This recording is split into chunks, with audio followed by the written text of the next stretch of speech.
Hey everybody, Jim and Chris here with the latest Keepin' It Real. We're going to talk about movies, maybe a few things about life. Maybe A couple life lessons. A couple of life lessons on a very special Keepin' It Real. Very special. We've only got, I think, 2 left in this year. You know, Man, holidays are almost upon us, and Star Wars: The Force Awakens, which we're going to talk about a lot this coming week. Now, Terry Schwartz is not with us this week. She's on the road. She's on a road trip of her own. That little chipmunk. But she'll be back next week, hopefully. Get the family back together. Now, want to talk about last weekend's box office, and then that is going to do what I love to do, which is segue. And you'll know it when you see it. So, Hunger Games: Mockingjay Part 2, the series finale, made $52 million just over the 3-day weekend. I'm not doing the 5-day Thanksgiving stuff. Right. Although I could, I wrote it down. Good Dinosaur, second place. You're like, I'm going to keep that information myself, though, completely. You guys can look it up. Go to your graves, never knowing. Or just go to Box Office Mojo. It's there, too. Good Dinosaur, second place. It was one of Pixar's lowest debuts. Yeah. Only 39.2 million, or only 55. Didn't you kind of suspect that would happen? There's like such little buzz on that movie. But it's also, it was a very competitive weekend, and Peanuts is still out. And that's cutting into that kid audience. Yeah. And then Creed did very well. It's already made back its production budget. And you always like that in the first weekend. Right? Production budget done. And you haven't seen Creed. I haven't. I've heard only amazing things about it. I loved it. It's one of my favorite movies of the year, and I really do think it has a shot at Best Picture. I really do, and I think Stallone legitimately has a real good shot at Best Supporting Actor. So on the note of Creed, I want to segue into basically how 2015 has been it has been Hollywood's big year of nostalgia. A lot of everything old is new again this year. Sometimes directly bring back cast members. Mm-hmm. We're on the eve of Star Wars: Force Awakens, almost coming out now. So they're bringing back the old crew. Right. Terminator Genesis, Creed. Terminator Genesis brought back some people. Yeah, it brought one person. He was the best part of that movie, though. You cannot actually say that he was the one that didn't. No, he was the thing that worked best in that movie, and that was one of those films where, I think in terms of the nostalgia, it was definitely playing on him. Yeah, he's back, and forget about T3 and T4. We're just going to address the Cameron ones, the ones you love, to the point where their nostalgia was literally redoing and doing a new spin on sequences. And that, to me, seemed like it was the wrong lesson of nostalgia. It was, let's take what you're nostalgic about and either try to shoehorn it into the present or just really muck with it. Yeah. Well, it's kind of like what Superman Returns did. I think that's what a lot of people reacted to in that movie. They said, I don't want to see Donner Superman again. I want to see a different take on it, which we got from Man of Steel. So maybe they didn't actually want that either. Right. Well, on Terminator, on the Terminator tip, another one that seems similar in a way. Creed could have gone that route. Right. Where it's a direct continuation of the past. It's basically Rocky 7. They bring back Stallone, and he is the kind of the older mentor figure in this one. But it works. It's a way, it trades on nostalgia, as our reviewer said, and yet it earns its place. Yeah. And it really does come down to what's on paper. It comes down to story, and Terminator Genesis had a bad script. Yeah, and I think Sylvester Stallone obviously is the heart and soul of the Rocky movies, and the creator of it all and all that stuff. And so to see him still lovingly treating this franchise, still nailing it. The character. Well, Rocky Balboa was great too, and in a different way. Yeah. But it's kind of crazy to see some of these movies long into the cycle of the franchise doing really well. Well, Eric Goldman and I were talking about this, and he pointed out a couple of similarities between Creed and Star Wars: The Force Awakens. In that, yes, they're both trading on nostalgia, but they're also the 7th movie in their respective series. And with the bringing back the older characters to now play mentors, and then even like the fact that you have Han Solo, grumpy, tough old, white guy, grizzled guy, grizzled, mentoring a young black man to take over and run with the franchise now. Yeah.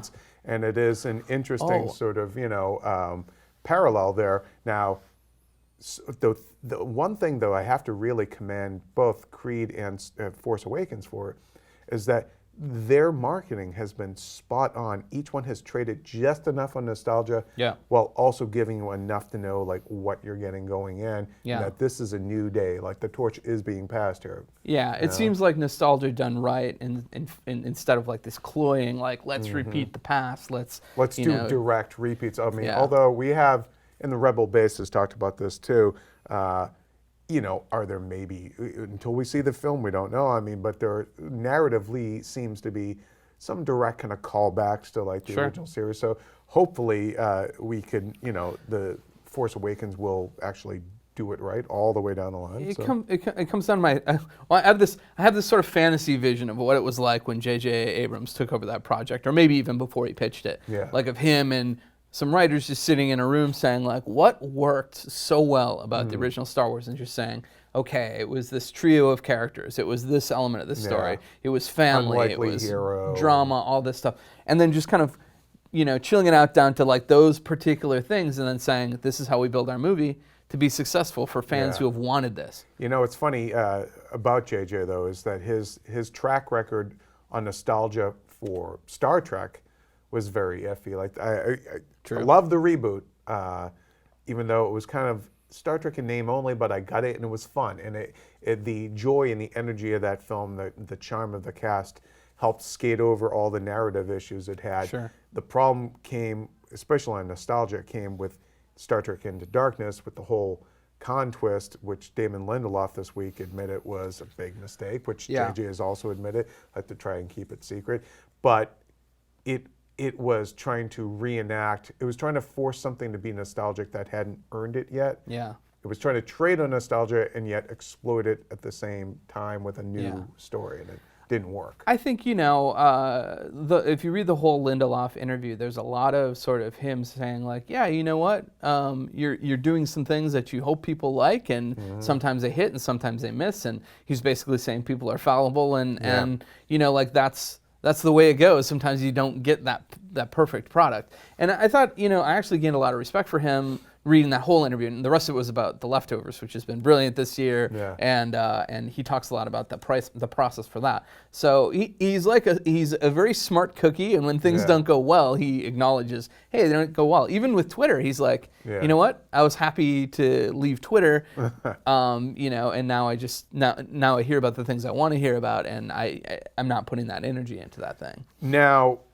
on the nostalgia tip still, here are some examples of things that did it right, and are now being rewarded for it, and that's Mad Max Fury Road. Oh, yes. Now, same director, same universe, not quite sure, was it a reboot, was it a sequel? It kind of didn't matter. Doesn't matter. George Miller's like, we're back, we're making, we just don't worry about all that stuff. You like that car from the movie and it got destroyed? Don't worry, it's exactly the same now. Don't I sweat kind of love that, because he's kind of saying, hey, fanboys, this is my world. Relax. I built this and I'm going to build it again. You're literally in his sandbox because, It's like when you get your Lego set and you build it to be like the freaking snow speeder or something, but you're like, I'm going to tear it down again, and now I'm going to make like a monster truck out of it, but it's my Lego, But Fury Road this week get a big honor, National Board of Review.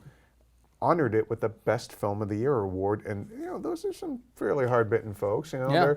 But it was a great genre. Did great at NBR. I mean, Martian and Hateful Eight both cleaned up.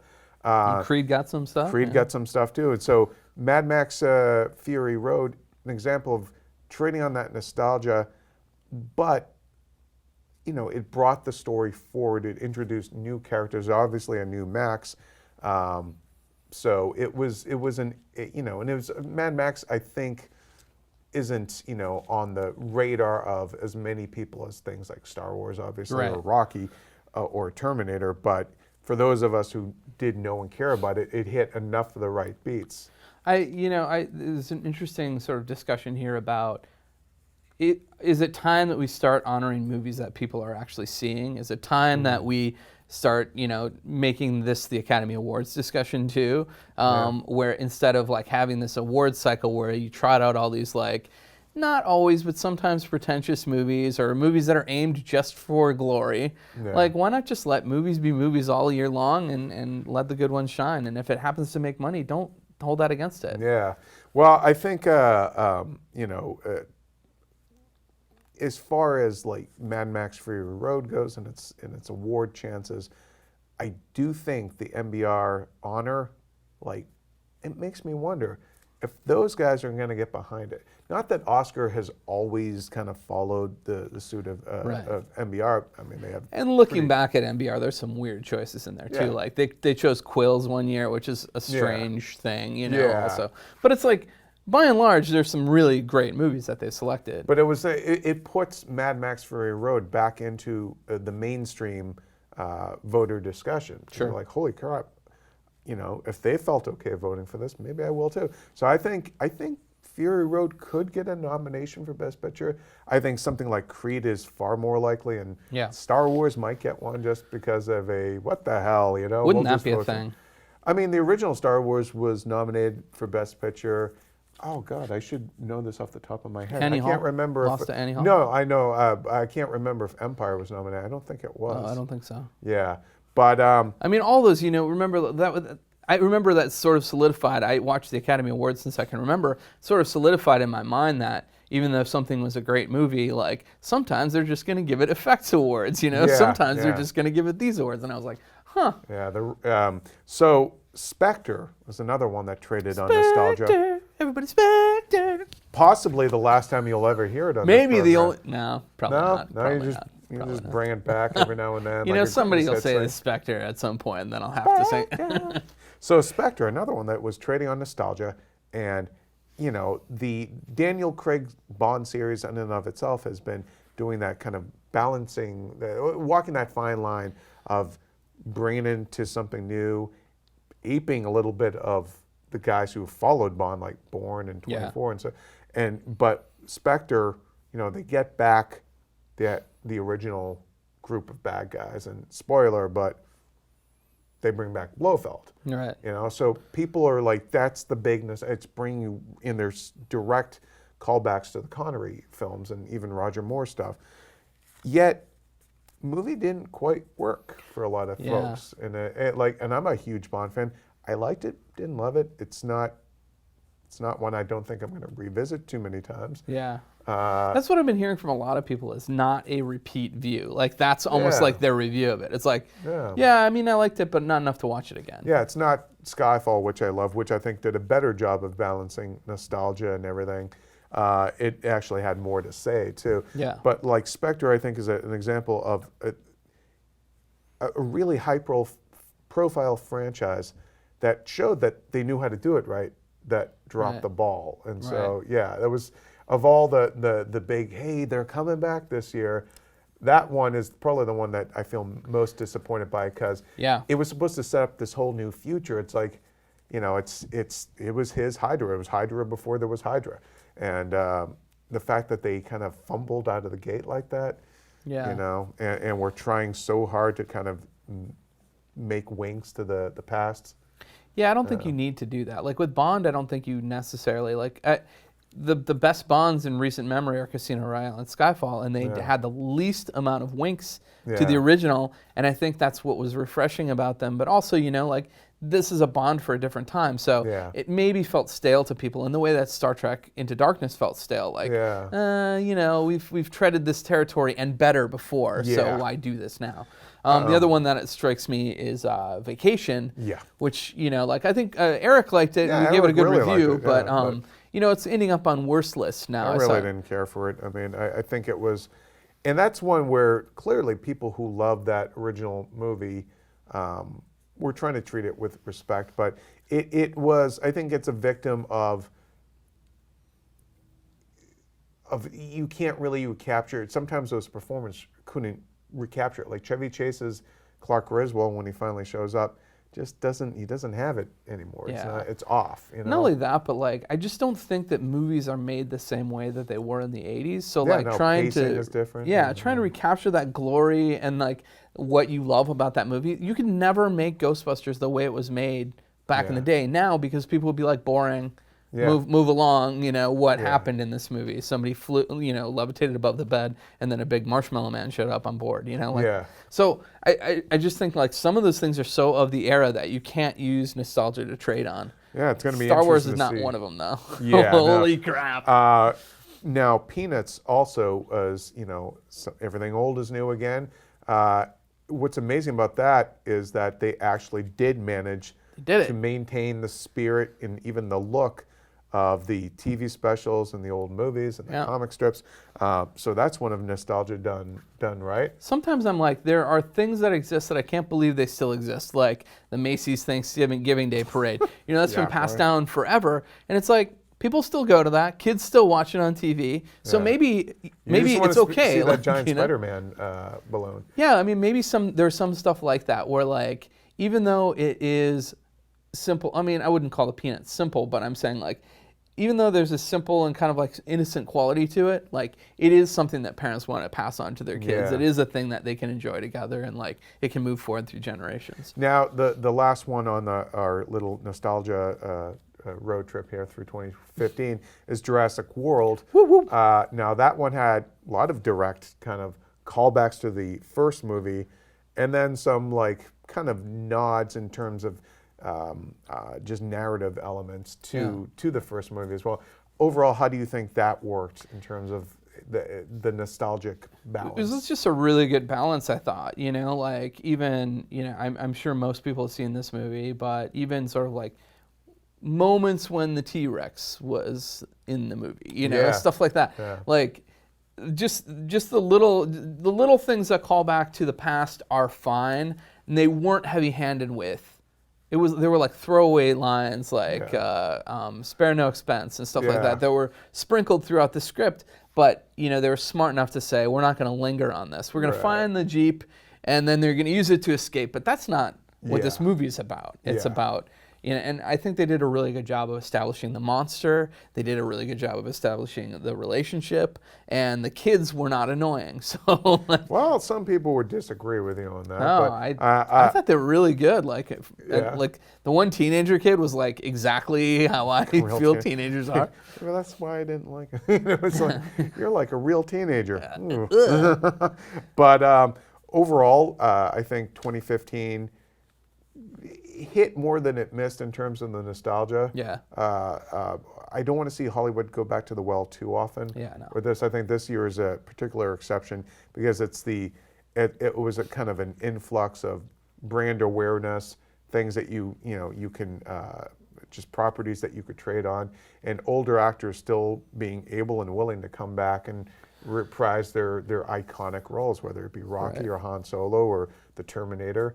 And now I think you see the stage set for those franchises to move on from that, you know, whether it's Star Wars. I mean, I don't think it'll fully move on from the original cast, but you can tell already from the momentum of the advertising that this is a movie about, it's about, Rey, and it's a movie about Finn, and it's about Kylo Ren, and it's going to seemingly continue to be about those things. Yeah. Well, it's going to be interesting to see where they go from here.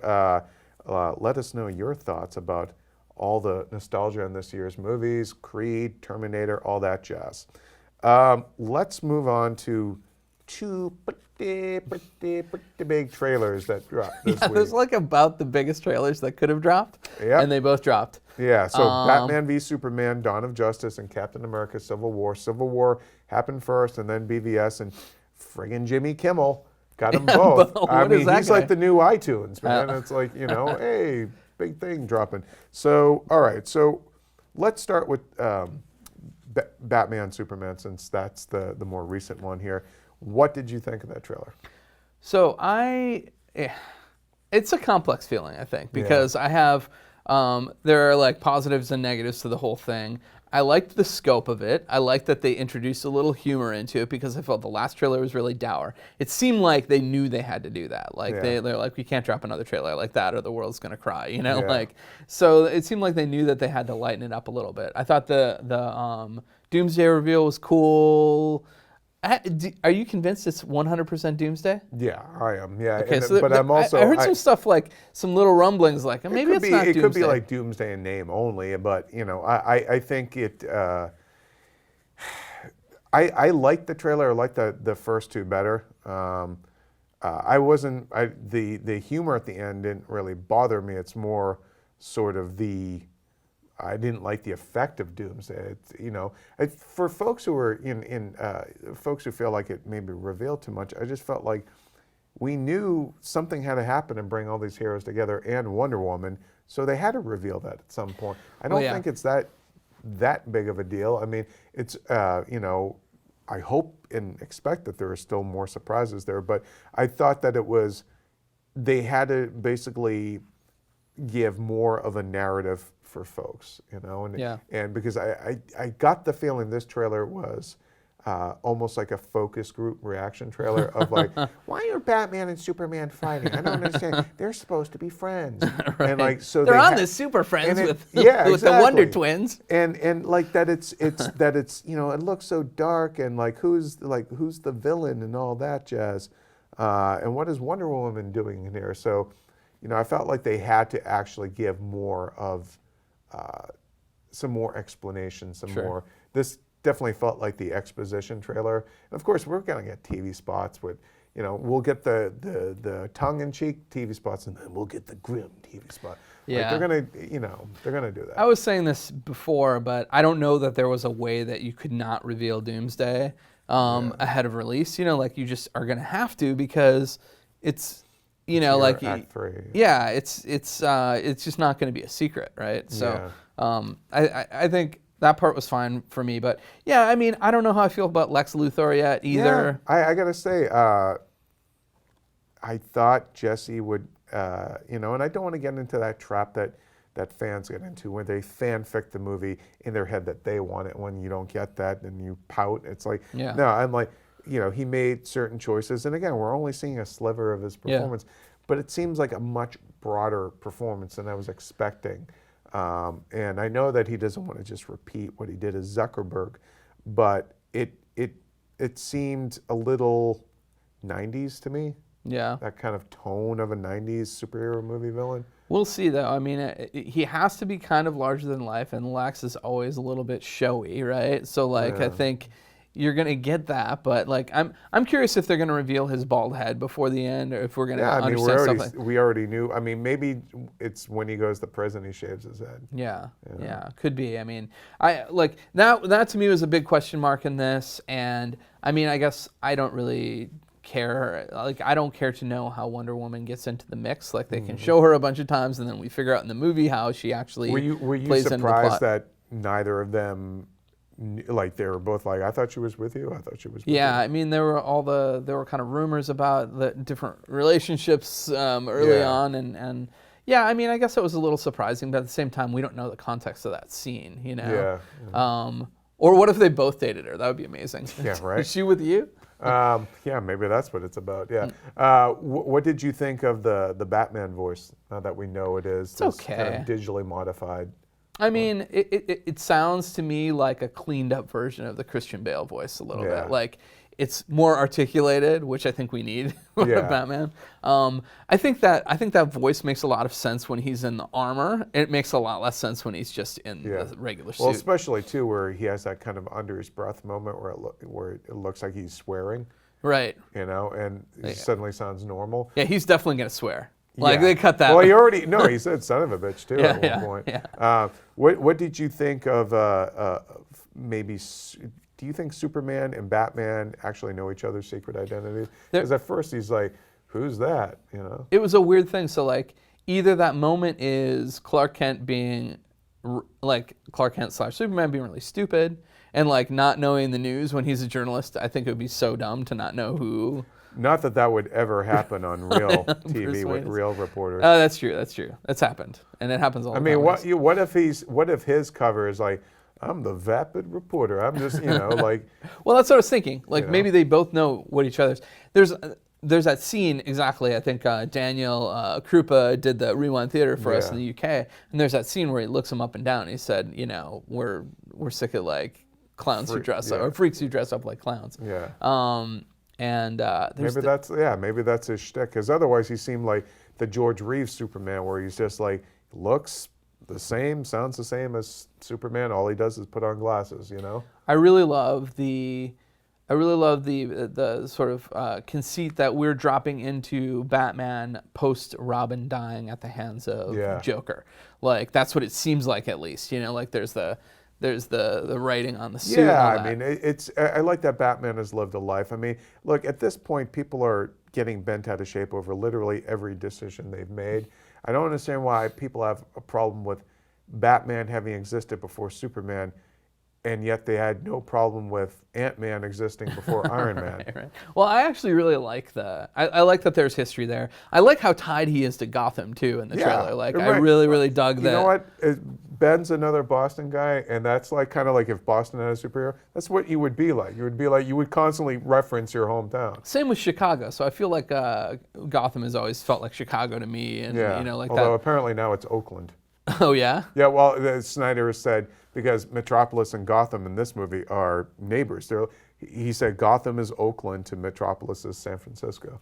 I didn't realize that Metropolis was supposed to be San Francisco, but well, he was using it as kind of, two cities major. Right. Right next. That's to each like other. Like the haves and the have-nots, basically. I was wondering how they were gonna like sort of settle the like Lex Luthor as he's kind of like a tech guy, right? Like he's basically Zuckerberg, Yeah. or who's the other dude? Elon Musk, or I mean, one of those fellows. One of those guys with a lot of money. One of those guys that has more money than I'll ever have. Now, everyone else is, everyone else. Others are obviously talking about the unmasking bit. What did you think of that? From what I gather, and it seems pretty obvious, the whole thing is a nightmare. Yeah. Yeah, I mean, because it's way too otherworldly with the winged guys flying in and grabbing, and the basically the Superman Nazis and or it's some alternate universe or something like that we're getting a glimpse into. I would really love it if it just went wacky and it was like on 7 different alternate planes. I mean, we'll see what the Justice League movies do. I wouldn't love that. Yeah, it would be awful. Crisis on Infinite Earths, dive right into it. The movie, and you have no idea what's going on. So overall, then, you liked the BVS trailer? I give it like a thumb sideways, slightly up. I wasn't like fist pounding the trailer. I wasn't like captivated with. It's like when I saw like Mad Max Fury Road or something like that. I was like, holy crap, this is amazing. I was like, okay, well, I've seen this before. I'm happy they lightened it up, but it wasn't like I was like super like floored or anything. Yeah, I mean, I think the overall concern is people just wondering about if this story works or not. And I do feel like at this point, this movie has been designated the one that everyone is going to pile on. And we'll see. It'll still make $1 billion. So now let's segue to Civil War, another movie where 2 superheroes are going to beat each other up. Yet everyone seems to love this one. 2 or 3, except or a bunch. 15 in this case. But BVS has too many characters. Ooh, did I just throw down a gauntlet? Yeah, I don't know. I don't know what you're doing over here. No, look, I love the Civil War trailer. It is a better trailer than the BVS trailer, hands down. I think but there are a lot of moving parts in that story, and I think this trailer did a good job of narrowing down like the emotional focus. This is a story about Cap basically siding one friend over the other. We're in this cycle of the Marvel movies now where you have so many characters to draw from that you have to be judicious about who you're pulling into the story and at what times and stuff like that. And I think at times it worked in Avengers 2, and at times it really didn't. Like you just felt like, why am I over here talking about this thing when they were serving too many masters? I mean, I feel like that is becoming increasingly Marvel's problem, is that they're so busy looking ahead at what they can seed into the next movie that they're losing track of maintaining the here and now and making sure that works. But the Civil War trailer, the stuff that excited me was, of course, I first look at Black Panther in action. Yeah. I thought that was really cool. And he can haul ass. Yeah. Oh, yeah. Well, I mean, I'm kind of curious to see how the world in general reacts to him because a lot of people aren't aware of his powers or I think the really cool and unique stuff about him is sort of like the lineage of the Black Panther thing, the fact that he's kind of like Tony Stark in a way in that he's above the people in some ways, but he serves the people in other ways. And so, like, yes, he's the monarch of Wakanda and all that stuff. And, it'll be great to see the world embrace him. Well, there was a lot of chatter, too, because it was the cover story this week on Entertainment Weekly. So there's some quotes from Chadwick Boseman about how T'Challa is kind of a bit enigmatic. I think he kind of referred to him at one point sort of being like Bond in a way. Right. And then Robert Downey. I like that he slipped in there. He's like, he gets along with the ladies. Yeah. He's got a kind of a Bond-like quality, which I dig. I think that's a really smart idea. And then, and his costume has got vibranium kind of chainmail in there, so that makes it wicked strong. Wicked strong. Yeah, and then William Hurt, they revealed in the EW article that he's no longer General Thunderbolt Ross. He's now Secretary of State Ross. Oh, wow. What? Talk about failing upwards. You friggin' abomination of yours ran through Harlem, destroyed everything, and you become Secretary of State. The last time we saw him, he was getting drunk in a bar like it's all over. Does that surprise you, though? Like, I guess after the president gets strung up in Iron Man 3. This is like, it's like a comic book government, essentially. I know. Well, it's like, what is it, in the DC Comics at one point, they had like, Frank Rock was like Secretary of Defense and stuff. But stuff that will happen. Lex Luthor as president. Yeah. Now, were there any issues that you had, any problems you had with the Civil War trailer? It's the same stuff, It's like, how are these people all going to stack up? I mean, there are some cool set pieces and stuff like that.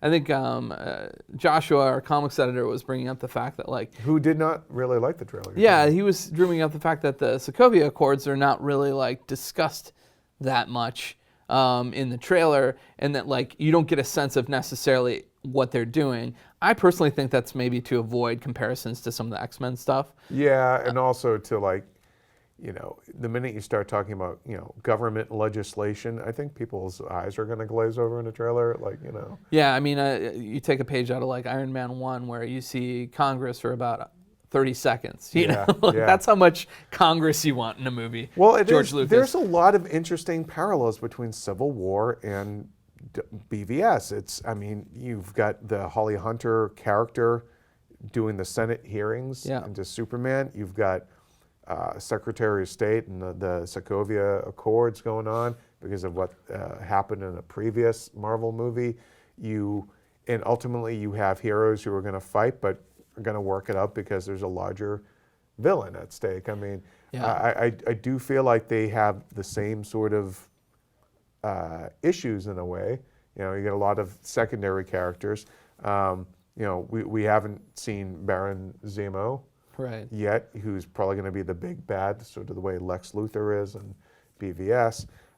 And then, we haven't seen Spider-Man.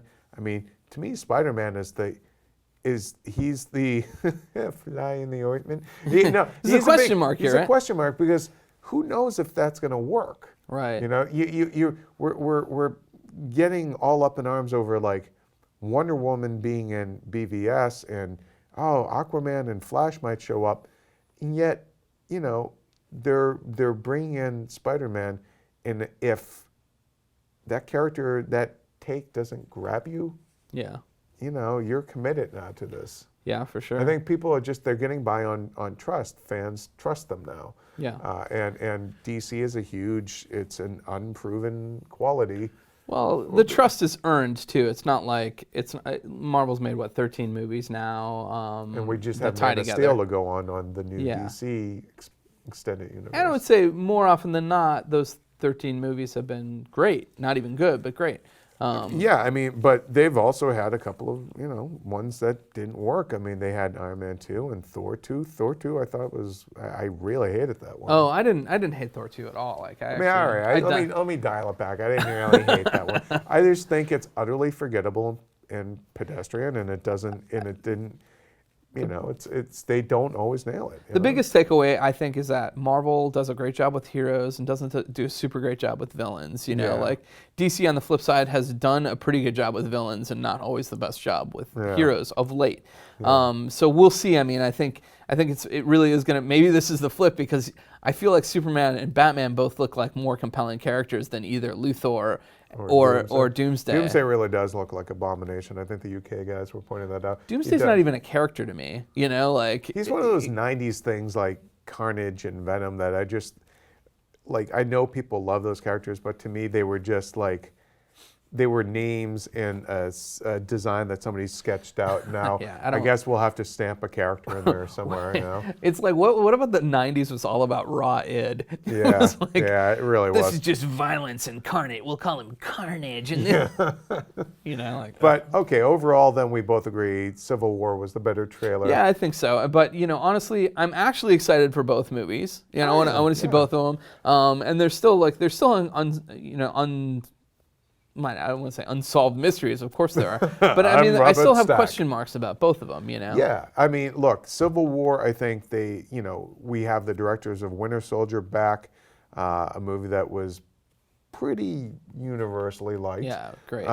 Whereas Man of Steel definitely met with a divided response. We both liked it, but a lot of y'all didn't care for it at all. I would say one last point on Marvel that I was thinking about before is, I think the reason that something like Guardians works so well is it doesn't have to tie itself to Earth. It doesn't have to tie itself to reality and to the issues that would surround superheroes being alive in our time, which I think is one of those things that can drag a movie down. It's like you have to start like doing things like Senate hearings and like dealing with people's reactions to heroes and stuff like that.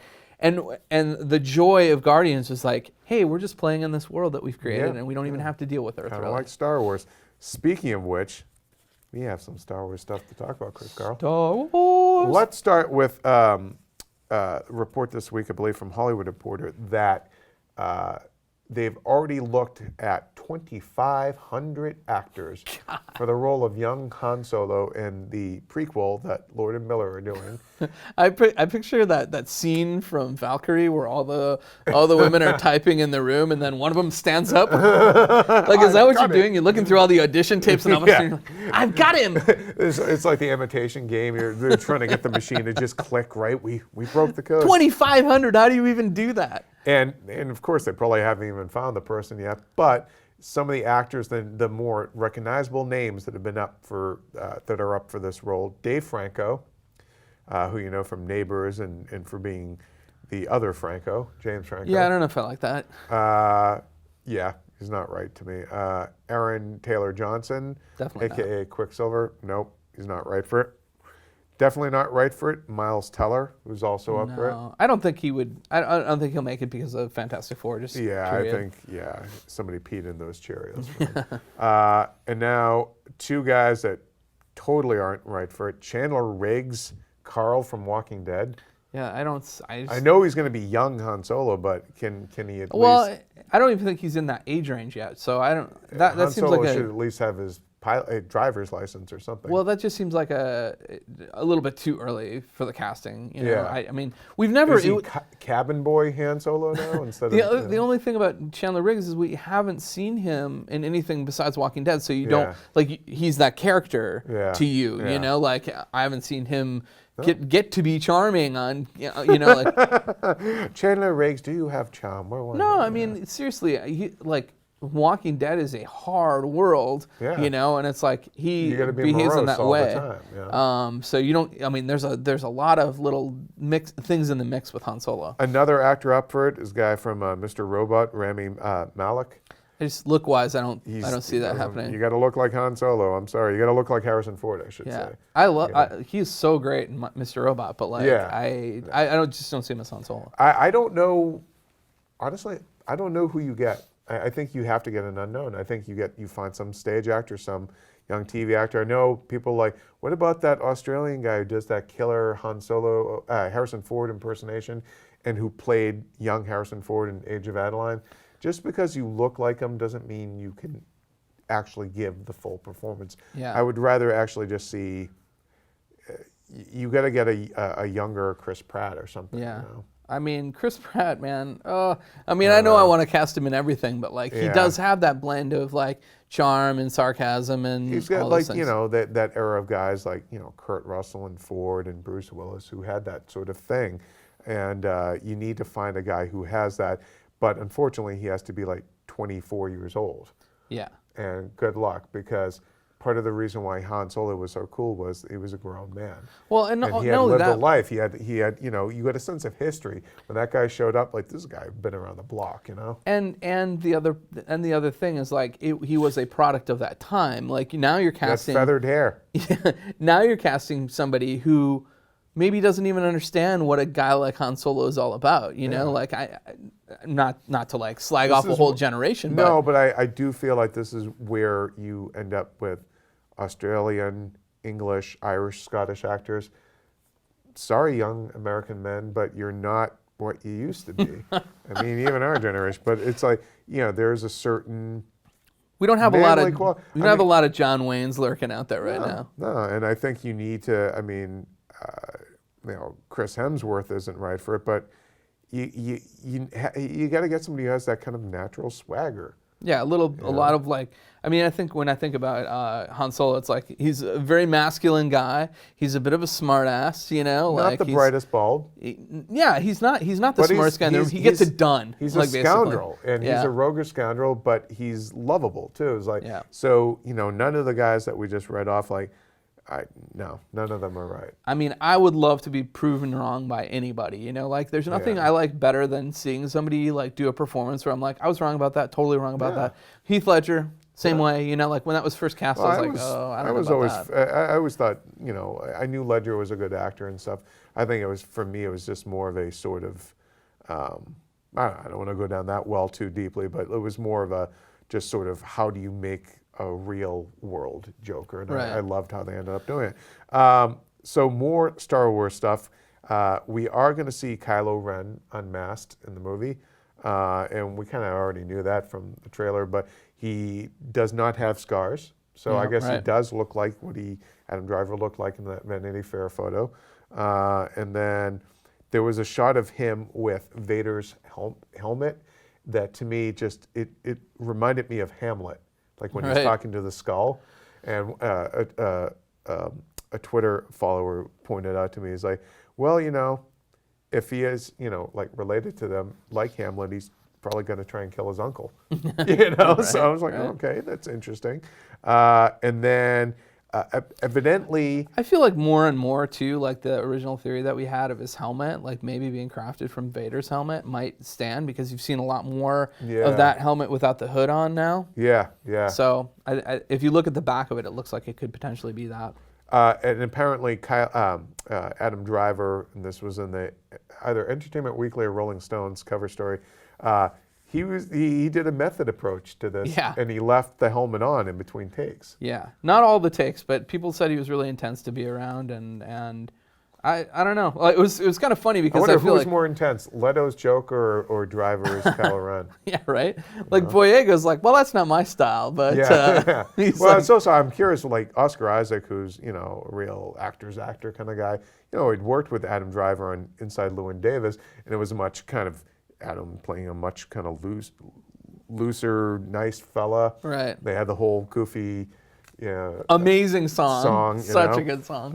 So I wonder what it was like for him to, like, now you're sitting across from a guy, and you know what he's like, but he's like, he's doing his thing. Okay, buddy. Cool. Let's talk about some other details that were These are revealed. kind of spoilery. Kind of spoilery, but look, we've been talking about Starkiller Base, and there was a term that they used to describe that the team itself has been using to describe the weapon, and it's like a lava-like beam that shoots out from a planet and is let's see if I can read my own writing. and is shot basically from the surface of a planet into the sky, and they called it the Sun Sucker. And I hope to God it's not actually called the Sun Sucker in the movie. She's gone from suck to blow. Exactly. And talk about Spaceballs. yeah. And the Schwartz is not with us. The though, this Schwartz. week. Oh, the Schwartz isn't with us today. Oh man, we have to make that joke all the time. Sun Sucker. To me, I just think seersucker. Yeah. Yeah, Well, I don't seersucker. think it's going to be called the Sun Sucker. I think it's going to be called Starkiller, right? Get me the Sun Sucker. Hey now. Hey now. But yeah, don't you think that's just going to be Starkiller? Starkiller Base is going to be that thing, whatever that is. And it sounds like the kind of goofy name that they would have come up with joking around with each other on set.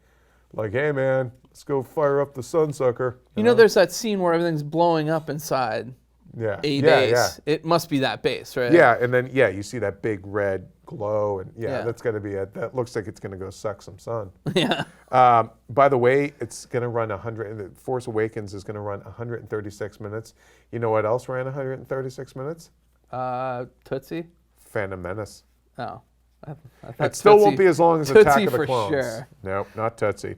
Let's skip ahead here. We talked about Lindelof, blah, blah, blah. Blah, blah, So yeah, Lucas kind of talked a little bit about Han shooting first, and I'm paraphrasing here, but basically that he changed it because, like, you know, John Wayne always gave the guy a chance to shoot first. Dude. And that, you know, if this guy's going to end up being, you know, Leia's essentially husband or the father of her children or anything, you know, that, what does that say about that guy? That it makes him a bad guy. And for most of us, it was like, no, he just took care of business, you know?